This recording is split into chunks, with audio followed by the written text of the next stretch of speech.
उधर अमेरिका के नए राष्ट्रपति जो बाइडेन का ईरान के साथ राष्ट्रपति की शपथ लेने से पहले ही गुप्त वार्ता कर रहे थे। बाइडेन ने क्यों कहा कि अमेरिका की आर्थिक हालत हर दिन खराब होती जा रही है। राष्ट्रपति बनने के बाद बाइडेन एक के बाद एक कौन से फैसले ले रहे हैं और ट्रंप के लिए सोमवार का दिन क्यों भारी पड़ने वाला है। इन खबरों के लिए देखते हैं टॉप 9 एक्शन में बाइडेन। ईरान के राष्ट्रपति हसन रूहानी और अमेरिका के नए राष्ट्रपति जो बाइडेन के बीच न्यूक्लियर डील को लेकर गुप्त बातचीत हुई है। पिछले 3 हफ्तों में दोनों नेताओं के बीच ये बातचीत होती रही है। बाइडेन के आने के बाद रूहानी ने कहा था कि न्यूक्लियर डील को लेकर बाइडेन प्रशासन अगर ईरान पर से प्रतिबंध हटाकर सकारात्मक रुख दिखाता है तो वो भी उसका सम्मान करने के लिए तैयार है। अमेरिकी राष्ट्रपति जो बाइडेन ने कोरोना संकट की वजह से बिगड़ी अर्थव्यवस्था को लेकर चिंता जताई है।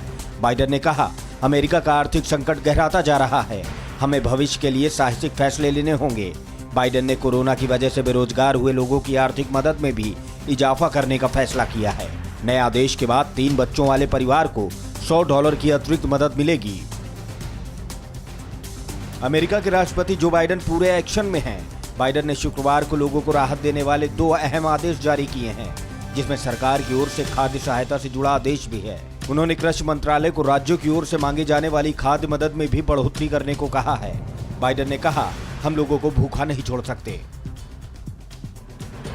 अमेरिका के राष्ट्रपति जो बाइडेन न्यूक्लियर हथियारों के आधुनिकीकरण की योजना की फिर से समीक्षा कर सकते हैं। ट्रंप के शासनकाल में न्यूक्लियर हथियारों को लेकर कई योजनाएं शुरू की गई थी। इस बीच कल से न्यूक्लियर हथियारों को लेकर संधि लागू हो चुकी है, लेकिन अभी तक परमाणु क्षमता से लैस 9 देश इस पर सहमत नहीं हो पाए हैं। अमेरिका के टेक्सास के अटॉर्नी जनरल केन पैक्सन ने राष्ट्रपति जो बाइडेन प्रशासन के खिलाफ कोर्ट में याचिका दायर की है। टेक्सास के अटॉर्नी जनरल बाइडेन प्रशासन के 100 दिनों के लिए डिपोटेशन पर अस्थायी तौर पर रोक लगाने का विरोध कर रहे हैं।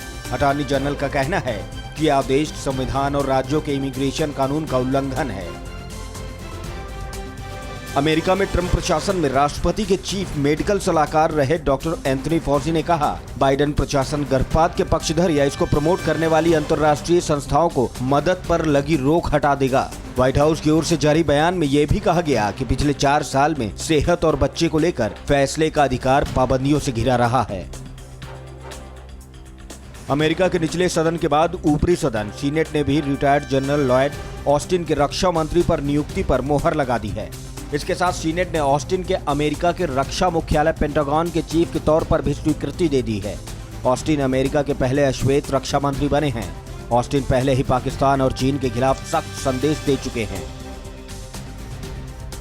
अमेरिका के पूर्व राष्ट्रपति डोनाल्ड ट्रंप के खिलाफ महाभियोग पर ट्रायल 8 फरवरी से सीनेट में शुरू होगा। हाउस ऑफ रिप्रेजेंटेटिव में डोनाल्ड ट्रंप के खिलाफ महाभियोग पहले से ही पारित हो चुका है। अगर सीनेट में महाभियोग ट्रायल 2/3 बहुमत से पास हो जाता है तो ट्रंप भविष्य में दोबारा अमेरिका के राष्ट्रपति पद का चुनाव नहीं लड़ पाएंगे और उनकी सारी सरकारी सुविधाएं खत्म हो जाएंगी। जो बाइडेन अमेरिका में सत्ता संभालते ही ट्रंप राज के कई फैसलों को बदल रहे हैं, लेकिन ट्रंप प्रशासन के कुछ ऐसे फैसले हैं जिनको बाइडेन जारी रखने के पक्ष में हैं। ट्रंप सरकार में मैक्सिको बॉर्डर पर शुरू किए गए युवा शरणार्थियों के लिए बनाए जा रहे डिटेंशन सेंटर का काम बाइडेन राज में भी जारी रहेगा। यहां गैर कानूनी तरीके से बॉर्डर पार करने वालों को रखा जाता है।